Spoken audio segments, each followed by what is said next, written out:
हम बात करने वाले हैं कॉम्प्लिकेशंस।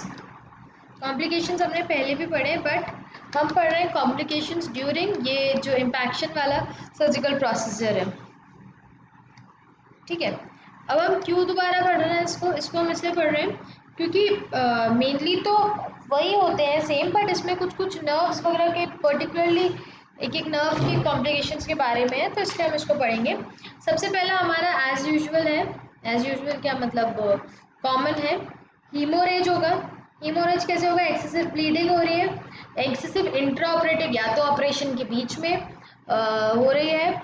ठीक है, क्यों? क्योंकि ब्लड की केमिस्ट्री मिक्सअप हो गई है या डिस्टर्ब हो गई, ब्लड केमिस्ट्री में कुछ फॉल्ट हो रहा है। ठीक है, और या फिर कोई स्पॉन्टेनियस हीमोरेज हो रहा है वाउंड से। ठीक है, अब स्पॉन्टेनियस हीमोरेज मतलब क्या होता है? स्पॉन्टेनियस हीमोरेज मतलब कि इधर बोन या फिर सॉफ्ट टिश्यूज से जो हो रहा है। ठीक है, अब यहाँ पे ब्लीडिंग जो हो रही है सॉफ्ट टिश्यूज से हो रही है। ब्लड वेसल जो है वो हीमोस्टैट में हम पकड़ सकते हैं, लाइगेट कर सकते हैं या फिर स्टिक टाइप भी अप्लाई कर सकते हैं। अब जो ब्लीडिंग है बोन से, उसको हम कंट्रोल कर सकते हैं। कैसे? बोन को क्रश कर दो, क्रशिंग द बोन और द ब्लीडिंग पॉइंट, मतलब दोनों में से कोई एक चीज़ क्रश कर दो। ठीक है, अब जेल फोम या फिर ऑक्सी जेल की बात करते हैं। जेल फोम या तो हम इसको बोलेंगे ऑक्सी जेल। इसकी बात करें, ये पैक होता है या फिर इसको हम एड्रेनलिन पैक भी बोलते हैं। ये लगा सकते हैं हेमोरेज को स्टॉप करने के। ये हुआ फर्स्ट कॉम्प्लिकेशन। दूसरा कॉम्प्लिकेशन जो हम फेस करते हैं दैट इज डिविजन और compression of inferior alveolar nerve. Inferior IAN nerve का कंप्रेशन हो जा रहा है, ये एक कॉम्प्लिकेशन है। इसके बाद इसमें क्या है कि ये जो है ये क्यों हो रहा है? क्योंकि हमने मैंडिबुलर थर्ड मोलर का रिमूवल किया, उसकी रूट्स का रिमूवल किया। स्पेशली जब नर्व इंट्रैक्ट थी रूट्स के बीच में, ये नर्व्स इंट्रैप्ड थी, तब इसका रिमूवल हुआ है। ठीक है, उसके बाद ये इसके कारण क्या होता है, बहुत ज़्यादा ये वाला जो कॉम्प्लिकेशन है, अगर IAN नर्व आपकी डैमेज हो रही है तो उसके कारण क्या होगा कि पैरेस्थीसिया हो सकता है, लिप का नमनेस हो सकती है। फिर इंफीरियर एल्वियोलर नर्व के बाद जो तीसरी चीज़ है वो है लिंगुअल नर्व। लिंगुअल नर्व में भी थोड़ा डैमेज हो सकता है। ये कब हो सकता है? जब लिंगुअली प्लेस्ड हम मैंडिबुलर थर्ड मोलर को निकाल रहे हैं। उसके बाद हमारा हो सकता है complication fracture of tooth, fracture of root, sorry. ये क्यों हो रहा है? क्योंकि रॉन्ग टेक्निक लगाई हमने या फिर हमने इंजूडियस यूज़ किया एलिवेटर का। अगर एपाइकल थर्ड जो है रूट का वो फ्रैक्चर्ड है तो कोई भी इंजेक्शन नहीं देंगे, रूट पीस कोई भी इंजेक्शन नहीं है, और अपाइकल थर्ड का रूट फ्रैक्चर्ड है तो जो रूट पीस होगा वो ऐसी जगह पर रख सकते हैं, may be left in place, specially जब ये क्लोज प्रॉक्सिमिटी में है। किससे? When it is in close proximity with maxillary sinus and inferior dental canal. ठीक है, अब इंजरी टू एडजेसेंट टूथ की बात करें तो जो इंजूडियस टूथ है, इंजूडिशियस टूथ है, इंजूडिशियस यूज ऑफ एलिवेटर्स है, कभी कभी क्या करता है, डैमेज कॉज करता है किसका? टूथ का।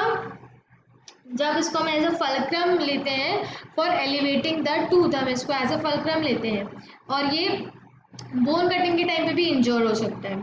फिर उसके बाद एक कॉम्प्लिकेशन होता है ब्रेकिंग ऑफ इंस्ट्रूमेंट। ठीक है, ब्रेकिंग ऑफ इंस्ट्रूमेंट कैसा कि जो ओल्ड और रस्टी इंस्ट्रूमेंट है हमारे पास, बहुत पुराने हैं, रस्टी है। ठीक है, तो ब्रेकिंग ओल्ड और रस्टी इंस्ट्रूमेंट्स हमें पहली बात तो यूज़ ही नहीं करने हैं। उसके बाद क्यों? क्योंकि ये एलिवेशन के टाइम पे टूट सकते हैं, कभी कभी कटिंग एज या बर जो है वो ब्रेक हो जाएगा, है ना, जब एक्स्ट्रा प्रेशर लगाएंगे तो। अब इसके लिए हमें प्रॉपर प्रेशर लगाना है, प्रॉपर डायरेक्शन में, और न्यू इंस्ट्रूमेंट्स यूज़ करना है। ठीक है, फिर हम बात करते हैं, एक होता है complication displacement of third molar. Displacement of third molar. ठीक है, इसमें क्या होगा, इस टाइम पे जो ये जो टाइम है रिमूवल का मैंडिबुलर थर्ड मोलर का, ये डिस्प्लेस हो सकता है इनटू टेरिगो मैंडिबुलर स्पेस कहाँ जा सकता है, टेरिगो मैंडिबुलर स्पेस या सब मैंडिबुलर स्पेस या lateral pharyngeal space, as we have studied earlier this thing as well. तो एक थंब या फिंगर गार्ड हम देते हैं ऑन लिंगुअल साइड, जो हमें रखना है for elevation of third molar.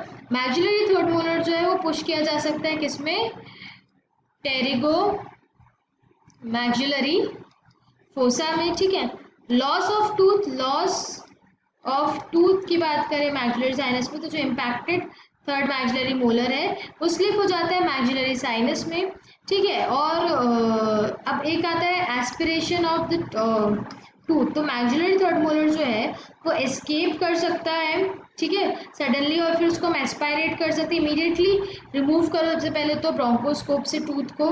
फिर वो एक और कॉम्प्लिकेशन हो सकता है fracture of alveolar process, alveolar bone का फ्रैक्चर, ठीक है, या एंड ट्यूबरोसिटी ऑफ मैक्सिला, दोनों में से कुछ का भी। तो ये एलिवेशन के टाइम ही होगा मैक्सिलरी थर्ड मोलर के, ठीक है। फिर एक केस बनता है फ्रैक्चर ऑफ मैंडिबल का, तो ये हो रहा है क्योंकि यूज हो रहा है एक्सेसिव फोर्स का during elevation of the tooth when the size of the window made in bone is less than required. अब ये क्यों हो रहा है, क्योंकि फ्रेजाइलिटी है बोन में, एनकाइलोसिस है टूथ का, ठीक है, एनकाइलोसिस है टूथ का, फ्रेजाइलिटी है बोन में। फिर एक और केस बनता है इंजरी हो रही है सॉफ्ट टिश्यूज को, ठीक है, इंजरी हो रही है यहाँ पे सॉफ्ट टिश्यूज को, तो अब लिप हो गए, चीक हो गए, फ्लोर ऑफ माउथ हो गए, ये सब इंजर हो जाते हैं बाय शार्प इंस्ट्रूमेंट्स। जब ये टूथ के अक्रॉस स्लिप कर जाते हैं तो एक और कॉम्प्लिकेशन है फिर डिसलोकेशन ऑफ टीएमजे। डिसलोकेशन से मतलब टीएमजे टेम्पोरोमैंडिबुलर जॉइंट का डिसलोकेशन, बहुत लंबी सर्जिकल प्रोसेस चल रही है, एक्सेसिव ओपनिंग है, तो अब माउथ और फोर्सफुल एलिवेशन से जनरल एनेस्थीसिया के अंदर या फिर हेवी सेडेशंस के कारण डिसलोकेशन हो जाता है टीएमजे का। अब एक इसके लास्ट कॉम्प्लिकेशन आता है ओपनिंग ऑफ नेजल कैविटी, ठीक है।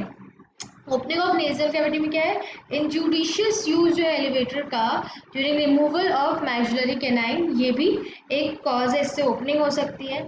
इसके बाद हम जो इम्पैक्टेड, एक तो थर्ड मोलर के तो हमने इम्पैक्शन वाले क्लासिफिकेशन पढ़ लिए, अब हम पढ़ेंगे कैनाइन इम्पैक्शन के बारे में, मैक्सिलरी कैनाइन इम्पैक्शन वो कैसे रहते हैं और उनका क्लासिफिकेशन पढ़ेंगे, ओके, नेक्स्ट वीडियो।